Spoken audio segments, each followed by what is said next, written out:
This channel does not promote any violent, harmful, or illegal activities. All content provided by this channel is meant for an educational purpose only. নমস্কার বন্ধুরা, all in one YouTube চ্যানেলে তোমাদের সকলকে স্বাগত।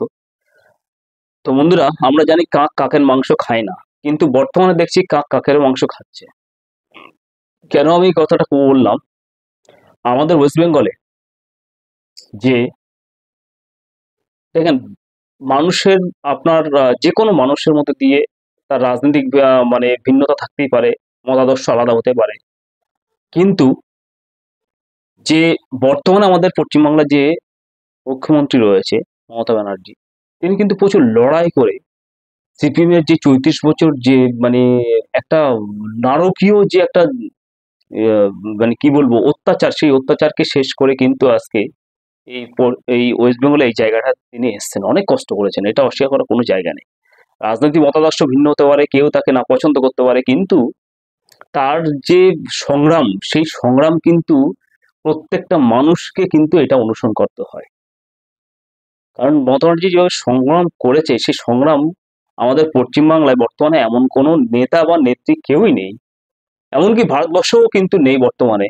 হ্যাঁ, যদি আমরা মোদী সাহেবকে বা একে বাদ দিয়ে দিই, তাহলে কিন্তু মানে তার মতো মানে নেত্রীর দিক থেকে আর কি, পুরুষ যেটা জিনিসটা আলাদা, কিন্তু এই নেত্রীর দিক থেকে, মহিলার দিক থেকে একটা মহিলা যেভাবে সংগ্রাম করে ৩৪ বছর যে একটা খুনের রাজনীতি, হ্যাঁ মানে কি বলবো, ছেলেকে হত্যা করে সেই মাকে সেই রক্ত দিয়ে ভাত খাওয়ানো হয়েছিল সেই সিপিএম এর সময়।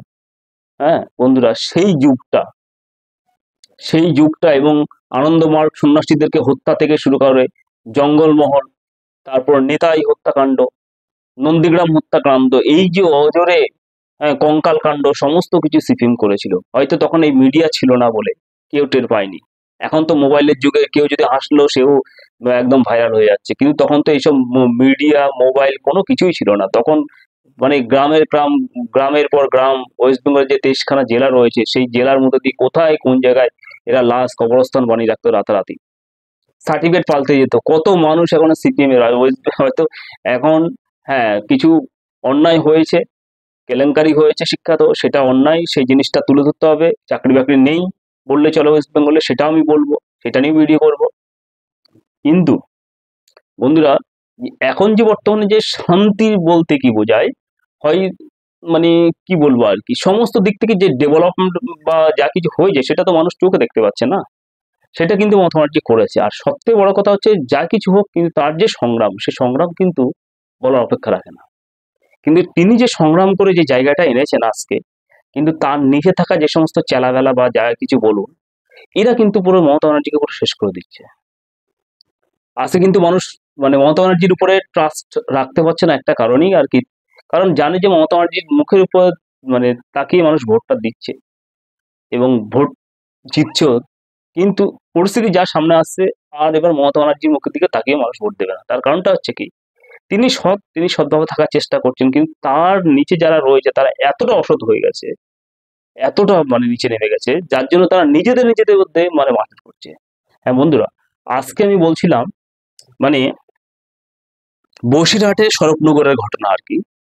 সেই স্বরূপনগরে আমার টিভি স্ক্রিনেও, সরি মোবাইলের স্ক্রিনেও তোমরা দেখতে পাচ্ছ, টিএমসি ভার্সেস টিএমসি মানে মাথা ফাটাফাটি।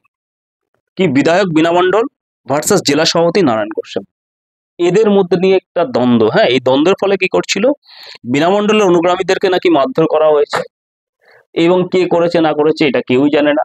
আবার অনেক মিডিয়াও বলছে যে অমুক করেছে।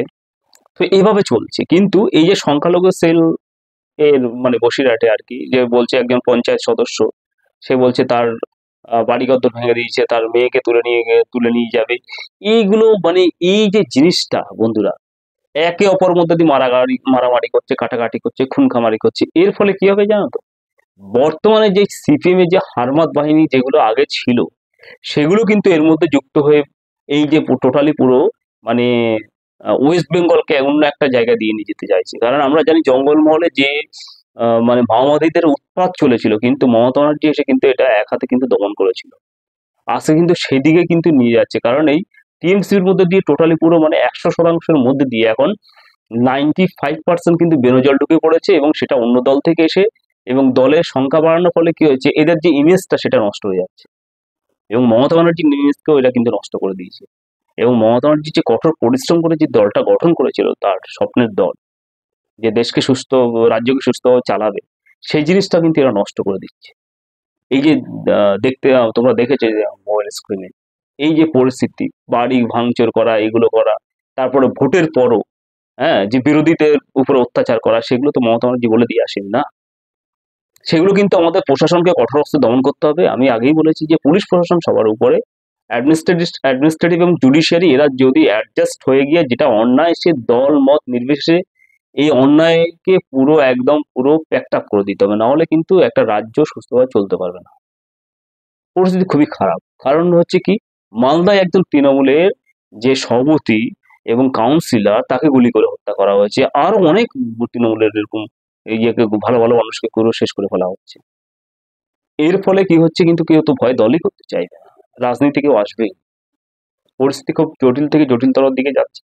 তো এই পরিস্থিতি সামাল দেওয়ার জন্য একমাত্র অ্যাডমিনিস্ট্রেটিভ এবং জুডিশিয়ারি, এই দুটোকে অ্যাডজাস্ট হয়ে কিন্তু কাজ করতে হবে, নাহলে কোনো উপায় নেই। কারণ তার মতো যে একটা নেত্রী, মানে এত কষ্ট করে দল গঠন করা, যে জিনিসটা একটা তৈরি করে, সে জানে যে একটা জিনিস তৈরি করতে গেলে কত পরিশ্রম এবং কত একটা কষ্টসাধ্যর মধ্যে দিয়ে জীবনযাপন করতে হয়। কারণ এই যে 30 বছর বা 34 বছর যে সংগ্রাম, তার এই পথ চলার সংগ্রাম বহুত কষ্টের ছিল। তখন কিন্তু হয়তো সবাই ছিল, এখন যারা যারা রয়েছে সবাই ছিল, কিন্তু তার মতো তো সংগ্রাম কেউ করেনি। এবং তার যে উপরে যে অকথ্য অত্যাচার হয়েছিল, সে অত্যাচার কিন্তু কেউ সহ্য করেনি। তাই জন্য তারা তার মর্মটা বুঝবে না। এখন সেই পরিস্থিতি যখন জটিল থেকে জটিলতর হয়ে যাবে, তখন তারা বুঝতে পারবে। কারণ যদি ক্ষমতা না থাকে, তখন তারা এবার বুঝতে পারবে যে তাদের পরিস্থিতি কি হতে পারে। তাই জন্য বলবো যে সুস্থ সবলভাবে এবং রাজ্য চলতে গেলে যেটা প্রয়োজন হয়, সকলকে কিন্তু সম্মত হয়ে কাজ করতে হবে, না হলে কিন্তু এভাবে হবে না। তো বন্ধুরা, আজকে ভিডিওটা এইটুকুনি। ভালো লাগলে লাইক, শেয়ার এবং সাবস্ক্রাইব করুন। ধন্যবাদ।